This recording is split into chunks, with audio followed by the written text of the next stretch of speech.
When Eleanor turned 100, she didn't ask for a big cake. She asked for a pencil and one clean sheet of paper.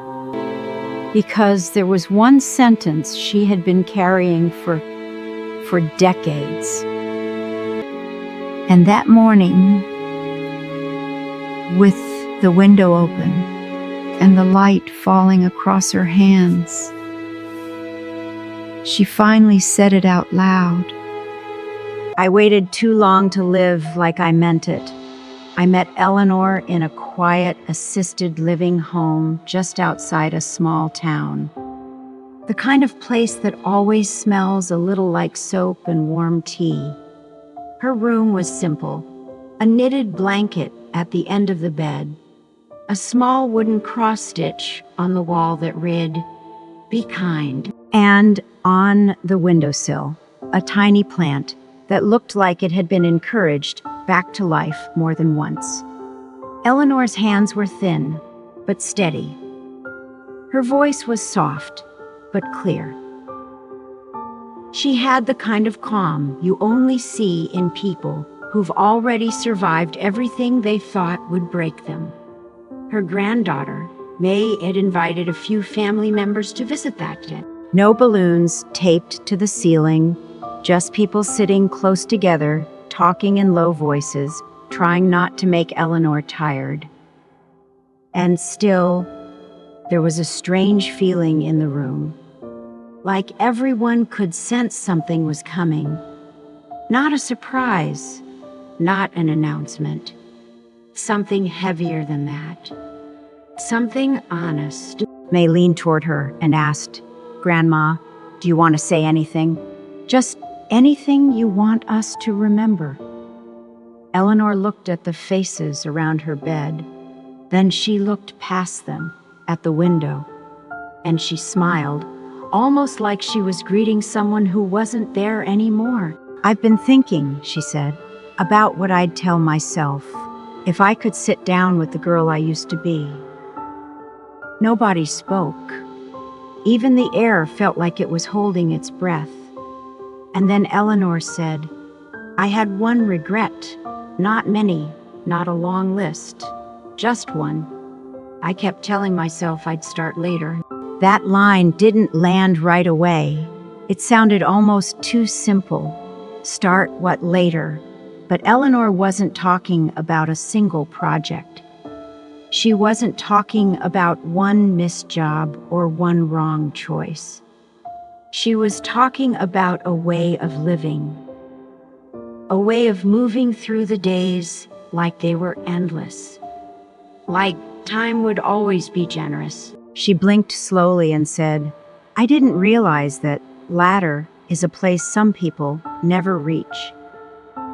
May's eyes filled with tears before she even tried to stop them.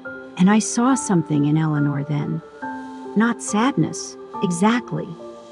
More like clarity. Like she had finally reached the top of a long hill and could see her whole life at once. The beautiful parts and the quiet mistakes. Eleanor grew up during hard years. Not dramatic hard. Just the steady kind of hard that shaped ordinary people. The kind where you learn to mend things instead of replacing them. Where you eat what's in front of you and you don't complain. Where love is shown more through labor than through words. She married young, not because she was swept off her feet, but because that's what you did. And her husband, Harold, was a good man in the way many good men were back then.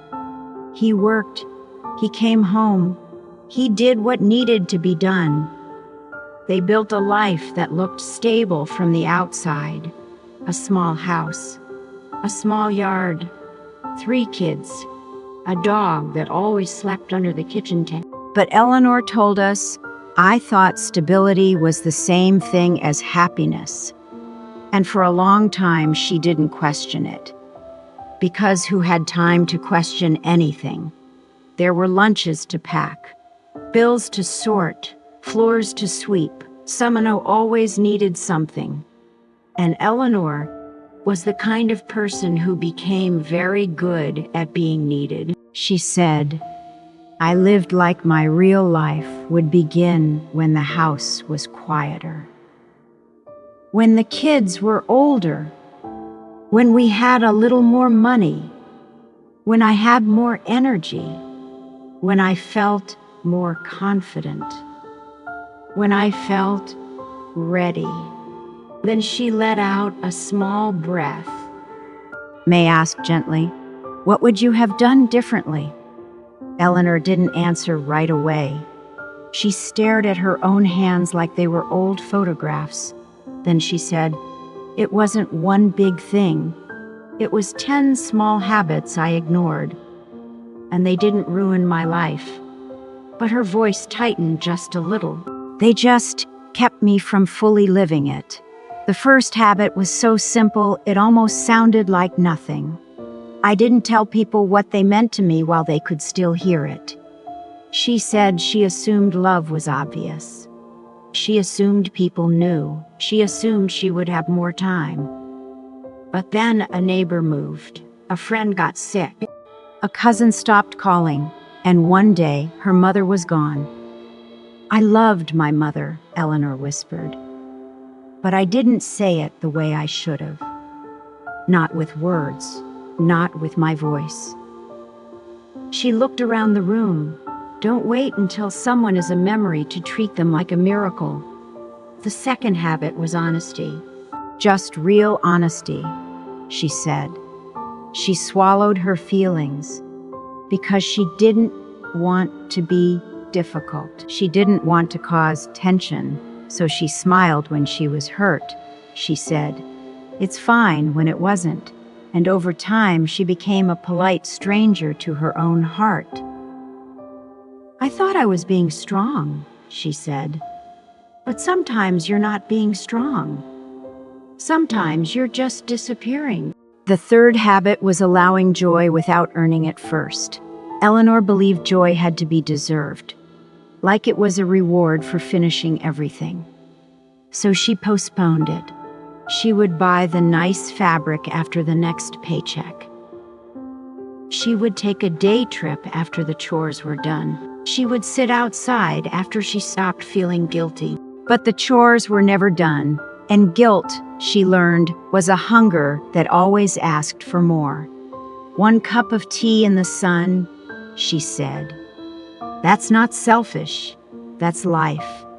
The fourth habit was taking care of her energy like it mattered. Not in a strict way, not in a perfect way. She pushed herself until she was empty. Then she called it normal. I treated exhaustion like it was proof I was valuable, she said.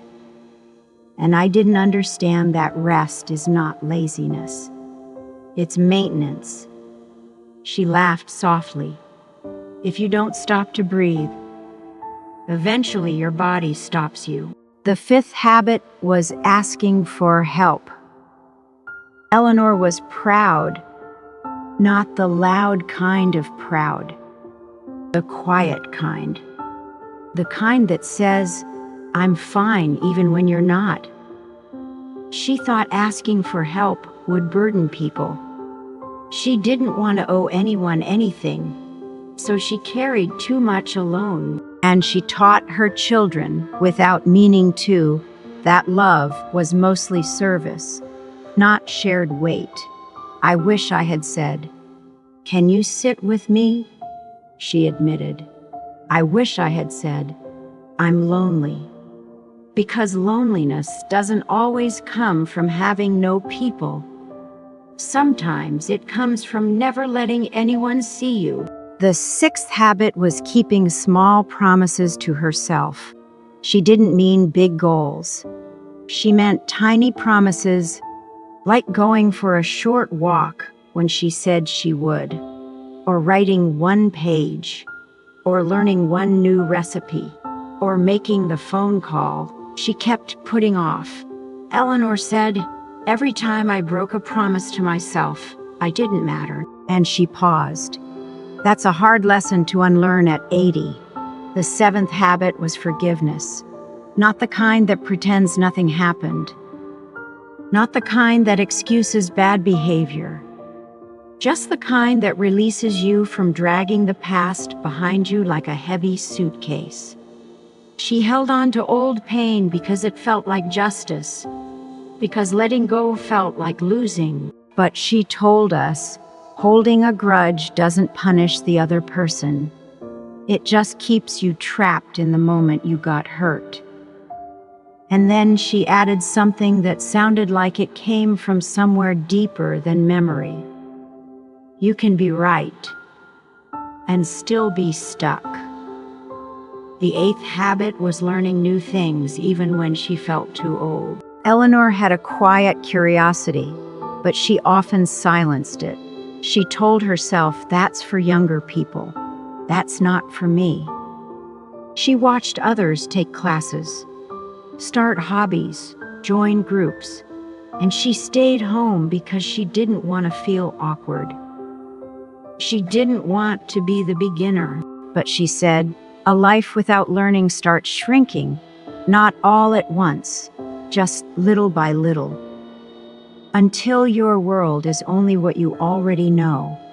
And that's not a big world, she said, almost sadly. Around this point, the room felt different. People leaned in closer, even the ones who had been trying to look composed. Because Eleanor wasn't preaching. She wasn't performing.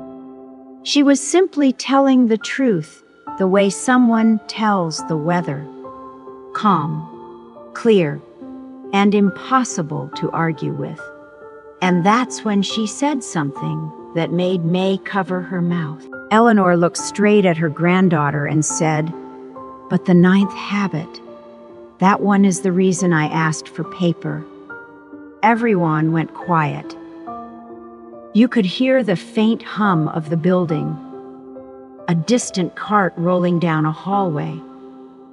Eleanor's breathing, she held that pause long enough that you could feel your own thoughts getting louder. Then she said, I didn't say goodbye properly, not because she didn't care, but because she didn't want to face endings. When her father died, she cleaned the house and kept moving. When friends drifted away, she acted like it didn't matter. When her children left home, she stayed busy so she wouldn't have to feel the empty rooms. And when Harold got older and slower, she kept assuming she'd have time for the deeper conversations later. I loved him, she said. I truly did. But love is not just staying. Love is also speaking. And her eyes shined, but her voice stayed steady. The last year of his life, I was still saving my best words, like she was keeping them on a shelf for a day that never arrived. I thought there would be a perfect moment, she whispered. And then one morning, there wasn't. She swallowed, and her fingers tightened around the blanket. I don't regret the hard work. I don't regret the diapers and the dishes and the long nights. I regret the silence. The room was full of tears now, not loud crying, just quiet faces breaking open, because everyone there knew what she meant. The words you hold back don't stay safe. They just stay unsaid.